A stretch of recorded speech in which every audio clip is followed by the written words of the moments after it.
Hoje eu tô aqui com a Maureen Santos para mais uma bela entrevista e hoje a gente vai falar de um assunto que é super importante, principalmente nesse país que a gente mora, o Brasil, que é um grande produtor de carne. Então a gente vai falar sobre o consumo e a produção da carne e seus impactos na vida, no meio ambiente, na sociedade brasileira e no mundo também.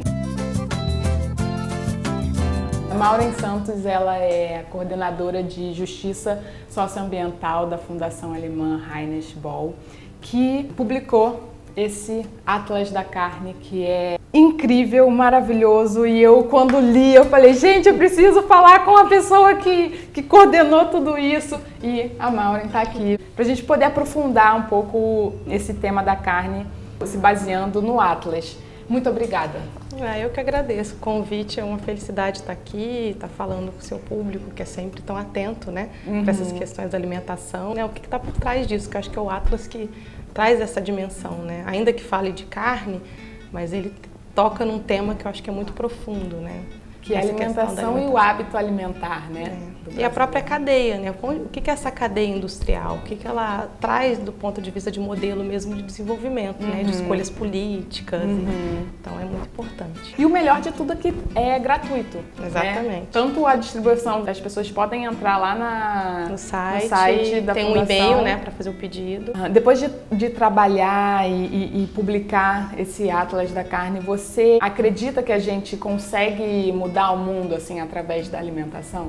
Eu acho que ela é um pilar básico dessa transformação que a gente quer para o mundo, né? E aí, só que não adianta, acho que a gente só transformar a alimentação se nem todo mundo puder acessar aquela alimentação de qualidade. Exatamente. Né? Eu sempre falo que eu acho super importante. Todos deveriam poder escolher o que comer, né? Mas isso não é possível no quadro que a gente vive hoje. E um assunto que o Atlas toca que eu acho super incrível é que realmente a produção, a forma como a carne é produzida hoje, ela gera fome. Apesar da gente ter comida, quantidade de comida suficiente para alimentar todo mundo, mas a sua distribuição é completamente desigual. Por que a gente produz um alimento e ao mesmo tempo produz a fome, né? Fomenta essa miséria? Como isso acontece? Eu acho até engraçado porque os grandes discursos, você pega a FAO e mesmo outras organizações das Nações Unidas, então a gente tem uma população mundial que está caminhando para 8 bilhões e com isso você acaba tendo um argumento de que você precisa aumentar a produção porque essa, né, a pobreza, a fome, etc. no mundo. E só que o aumento da produção é sempre um discurso que vem com o aumento de tecnologia. E o aumento de tecnologia nessa área, pelo menos as grandes, né, que são reconhecidas, é mais transgenia, mais antibiótico, né? Então você tem aí uma cadeia que ela acaba trazendo por um argumento de que você tem que acabar com a fome, que você tem que aumentar a produtividade a qualquer custo, você acaba trazendo muito mais química e muito menos diversidade. Porque para você aumentar a produtividade, você tem que reduzir o número de espécies. Então você já não tem tantos tipos de boi, você não tem mais tantas espécies de porco ou tantas espécies de galinha, ou se você pode pegar um milho. No Brasil só come milho amarelo. Exatamente. Né? Ou a batata só tem 3, 4 tipos de batata que você vê no supermercado. Se você pega a lista, você tinha umas 200, 300 espécies de batata. Feijões, existem 600 a 800 espécies de feijões. Quais seriam os impactos socioambientais da carne, do consumo e da produção da carne hoje no Brasil? O Brasil acho que já tem um impacto que é muito falado, tem estudos do Greenpeace e de outras organizações que falam sobre o aumento do desmatamento na Amazônia, mas acabam não falando da relação com a soja e o aumento do desmatamento no bioma do Cerrado, que é o mais impactado, assim, não tem nem comparação. Que tem muito a ver com a crise hídrica no Sudeste, né? Em São Paulo, por exemplo. Exatamente. Você tem aí, o Cerrado é o berço das águas, né? Onde que a água é produzida, é um bioma fundamental. A gente tem ali um lençol freático, né? Que é gigantesco, o maior do mundo, que chama Aquífero Guarani, e que está sendo contaminado por conta de toda essa produção. Então contaminado com químicos. Com os químicos que vão tendo, né? Então já tem várias denúncias a esse respeito. Chegou até ter uma denúncia dentro do Parlamento do Mercosul e tem um olhar mais centrado também no Cerrado, porque com a expansão da produção de soja na região, e esse é um dos argumentos, né, do desmatamento na Amazônia, acabou que o gado subiu para a Amazônia. Pelo Cerrado, exatamente a floresta nativa do Cerrado, né? Que é uma floresta que às vezes as pessoas não conhecem muito, é uma floresta linda. Para mim, acho que é a mais bonita, e as cores, né? É muito linda. É muito linda, com espécies comestíveis maravilhosas que são importantíssimas para a segurança alimentar da população ali da região. Umas frutas. Né? E que está sendo destruído por conta dessa expansão desses monocultivos, que não é só soja, a soja é o principal, mas o milho, porque é consociado com a soja, e a cana-de-açúcar. Sim. Né? Você tem ainda outras árvores de monocultivo, como a teca, que faz lápis. Mas aí você tem um impacto muito grande na produção da água, né? A produção natural de água. Já tem alguns projetos de recuperação e até com alguns pequenos produtores, no sentido de que eles conseguem perceber claramente que você aumentando e cuidando de algumas áreas de nativa que ainda possuem no território, como volta a brotar, né, as nascentes. É muito legal. Só que é um debate grande e extremamente desigual. Porque eu fui uma vez de Brasília, Chapada dos Veadeiros, ali Alto Paraíso e tal. Nesse caminho, foi dando um aperto no coração. Você olha para um lado, é milho, aí você olha para o outro, é um mar de soja, e você fala, isso não pode ser certo, isso não pode ser natural. Exatamente. Então, qual o maior impacto negativo assim da monocultura nesse estilo de produção? Você tem um impacto em relação ao solo, o solo fica extremamente, a questão dos nutrientes do solo, a questão do uso das transgenias, né, porque a semente, se você tem uma propriedade do lado que não planta semente transgênica, ela acaba sendo contaminada. Ela é contaminada por conta de vento, né, questões naturais, e ela é contaminada em razão da colheita, em razão contaminada pelos agrotóxicos, porque nessas plantações a pulverização é aérea. Então você tem um impacto aí nessas produções ao redor, você tem impacto na saúde da população que vive naquelas áreas. O brasileiro, não é à toa que o brasileiro é um campeão de consumo de agrotóxicos no mundo. E você tem impacto em relação às políticas públicas, porque quando você decide que aquele setor que você vai financiar, para ele realmente ser economicamente viável, né, já que ele recebe extremamente subsídios muito fortes, você tem políticas voltadas especificamente para isso, e fora a questão das dívidas que nunca são cobradas, ou do desmatamento que são perdoados, como a gente teve o novo Código Florestal, né? O custo oculto da água, que não é contabilizada. Então, se você for ver tudo isso, essas escolhas para determinar que esse setor na economia, ele é o principal e deixa outros que produzem muito mais de forma sustentável, que geram renda, que geram emprego no campo e que colocam alimentação na mesa do brasileiro. Porque se a gente for pensar, 70% do que a gente come é produzido pela agricultura familiar e camponesa e não pelo agronegócio, porque ele vai produzir a soja, que a gente não come, né, o milho, muito mais baseado na economia global. Como você vê a relação de muitos grandes fazendeiros e latifundiários e tal com o pequeno produtor, com a população indígena, com os quilombolas, com pessoas que vivem do campo?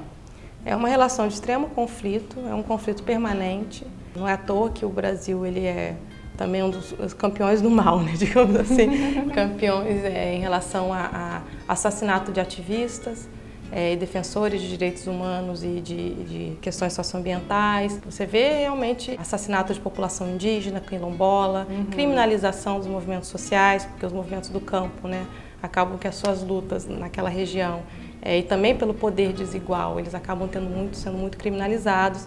Então é uma relação permanente. De pensar 10 anos atrás, muitas políticas foram feitas para esse setor da agricultura familiar e camponesa. Quando eu vejo, por exemplo, que para defender e para criar políticas específicas, porque reconhece que o Brasil, você tem no mínimo, pelo menos, 2 tipos de agricultura. Isso é o mínimo do reconhecimento. Você tem uma agricultura patronal, que é ligada à exportação, a monocultivos, etc. E você tem uma agricultura familiar e camponesa, que é ligada a pequenas propriedades de terra, produção que também subsidia a própria alimentação familiar, mas que gera a produção que a gente come. A partir desse reconhecimento, desde 2003, você tinha um ministério específico que cuidava disso. Isso no último ano, com todas essas mudanças, né, esse ministério foi extinto. E você vê que as políticas que foram criadas no sentido de favorecer esse setor, por exemplo, o PA, né, que é a política de aquisição de alimentos, que é a compra direta por compra governamental da parte da produção familiar. Ou o Programa Nacional de Alimentação Escolar, o PNAE, que também foi importantíssimo para gerar renda, porque na verdade a produção dessas comunidades ela seria vendida, né? Teria ali uma garantia, certo, né? Exatamente. E a alimentação melhoraria na escola, isso aconteceu efetivamente. A questão dos bancos de semente, da merenda escolar vinha. Pelo menos orgânica, se eu não me engano. E acho que no Paraná, quase que 100% tem que vir da agricultura familiar e camponesa. E o que é interessante no Paraná é que eles conseguiram muito que ela fosse agroecológica, que é o que a gente defende.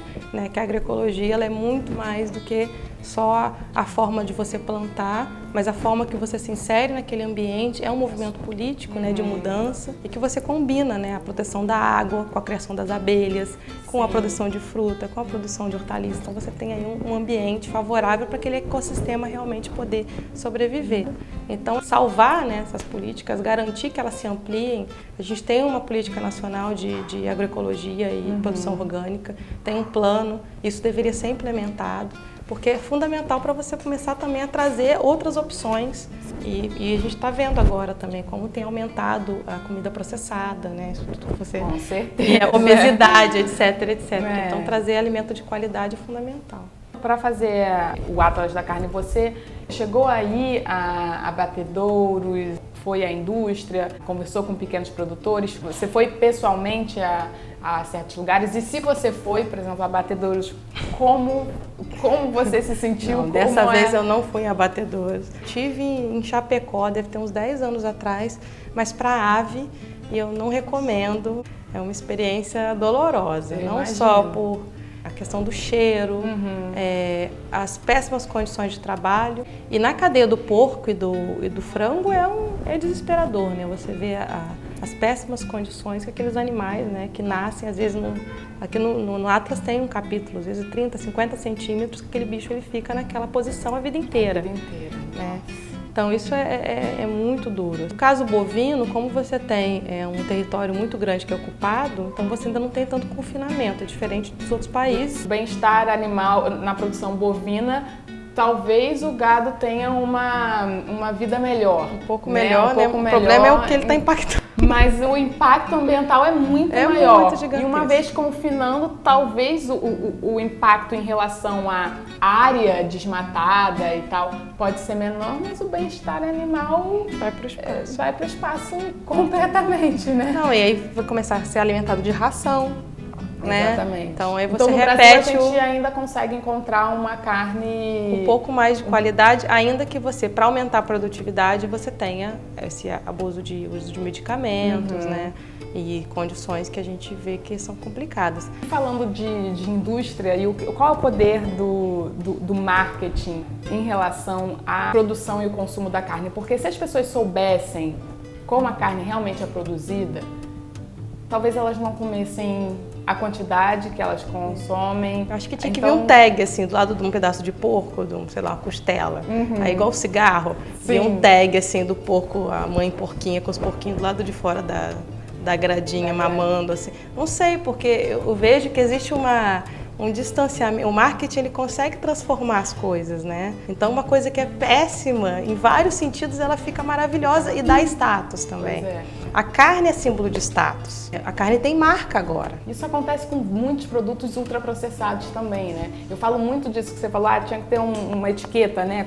mostrando ali realmente... O radicalismo. Não, mas eu falo disso com açúcar também. Porque, por exemplo, se eu tivesse ali realmente numa embalagem de algum produto com um teor excessivo de açúcar, por exemplo, uma latinha de refrigerante. Devia estar escrito ali, que nem no cigarro, esse produto pode causar problemas adversos na saúde, principalmente para crianças. Então, realmente, o marketing tem um papel, né? Como você disse, ele pode transformar coisas terríveis em produtos incríveis.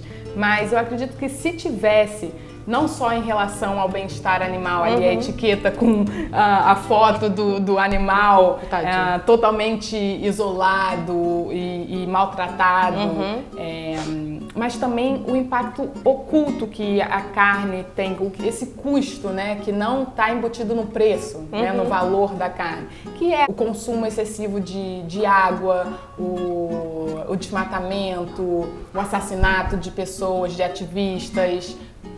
Isso seria incrível se tivesse, né, uma etiqueta, para a carne chegar ao seu prato. E aí as pessoas teriam uma relação diferente com aquele produto, né? Seria uma relação mais transparente e verdadeira, que tocaria o coração de outra maneira, né? Porque florear é muito fácil, né? Então a pessoa compra... O que a gente fala, né? Tem um artigo que chama Bandeja Brilhante Vermelha, né? Porque é isso, você tira o alimento da sua especificidade geral, né? Para ele mostrar que tem muito higiênico, né? Muito limpo, por um lado, né? E ficar séptico completamente em relação a qualquer coisa, né? Um pedaço. Você nem consegue entender mais qual que é o pedaço. Antigamente você ia no açougue, né? Exatamente. Tinha lá, você sabia. Agora não, a carne já tem, com essa coisa da carne ter nome, né? Que isso é uma das grandes novidades no Brasil.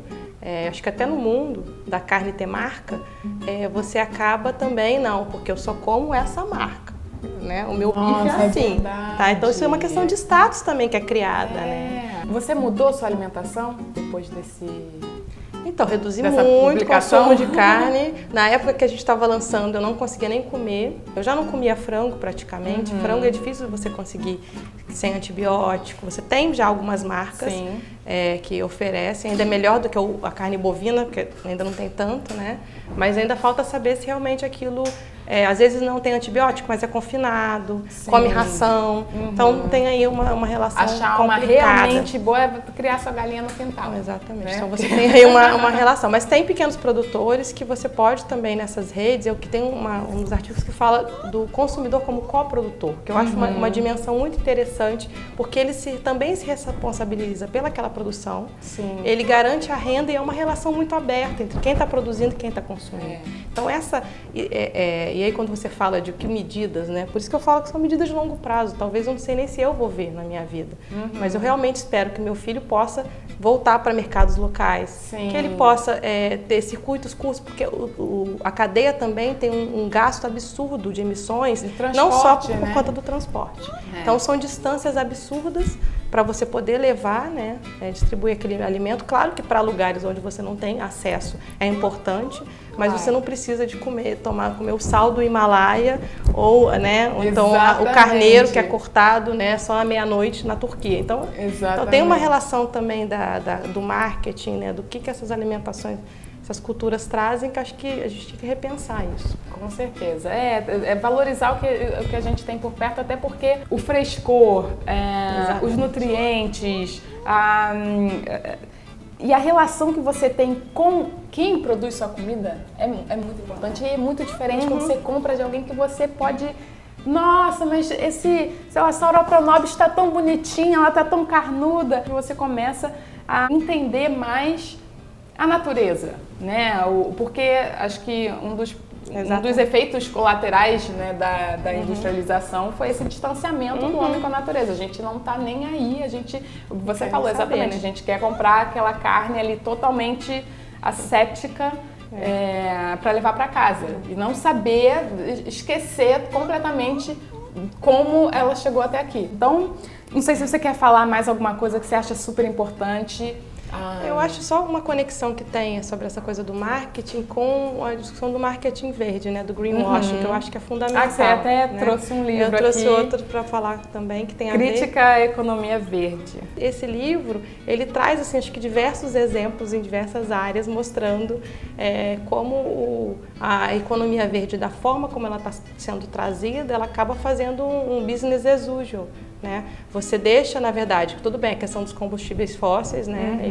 por um lado ele é substituído, mas o que vem de solução vem com a mesma forma de modelo, que cria desigualdade, né? Que produz a desigualdade, que produz cada vez mais impacto. E esse outro, que é o da métrica do carbono, ele traz um debate de calorias que eu acho bem interessante, porque agora virou muito na moda do Brasil. Se você pega o produto, tu olha, tu só vê a caloria, né? Tu não quer saber do nutriente, como se a questão nutricional não fosse nada. Ou o mais importante, que são os ingredientes presentes, né, naquele alimento. Se é processado, se não é, o que tem eu sempre falo, não conto caloria, né?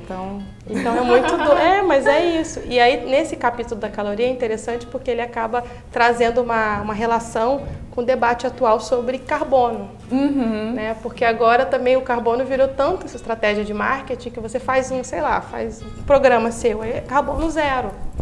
Entendi. Só que você não quer saber do que carbono zero é esse, né? Se realmente aquela planta que, se for mudas de Mata Atlântica, ou se foram eucaliptos que pioram muito mais a questão do solo nutriente, ou se expulsou populações para plantar aquilo. Sim, né? Então, essa discussão da neutralização do carbono que é trabalhada aí é bem interessante e tem uma associação. Tem muito a ver com a forma que a nossa sociedade ocidental moderna pensa, que é isolando tudo, colocando tudo em compartimentos, que é a mesma coisa que acontece com a alimentação. A gente, num pensamento mais holístico, integral, né, que é como o Oriente pensa muitas vezes, a gente pensa em tudo. Então, se um alimento ele é saudável, ele não vai ser saudável só para a nossa saúde, mas ele tem que ter sido saudável para quem plantou, ele tem que ter sido saudável para a terra. Exatamente. Então, é um alimento realmente saudável. A gente tem que começar a mudar, né? A falar de uma maneira diferente. Não necessariamente uma economia verde, mas talvez uma economia holística, uma economia... A gente fala que é uma nova economia, a gente tem que construir uma nova economia. A gente ainda não tem nome para ela, mas... Muito bom. Fiquei muito feliz de te receber aqui. Muito obrigada pelo seu tempo e por esse trabalho maravilhoso. Quem quiser pode ir lá no site da Fundação, baixar o Atlas ou pedir que eles todas mandam, as publicações elas são gratuitas, estão disponíveis, tanto no próprio site quanto... Então, agora não tem desculpa mesmo. Então, muitíssimo obrigada pelo convite. E se vocês gostaram dessa entrevista, se inscrevam aqui no canal, porque tem muita entrevista boa, vários assuntos super interessantes para deixar a sua vida mais inteligente e mais saudável.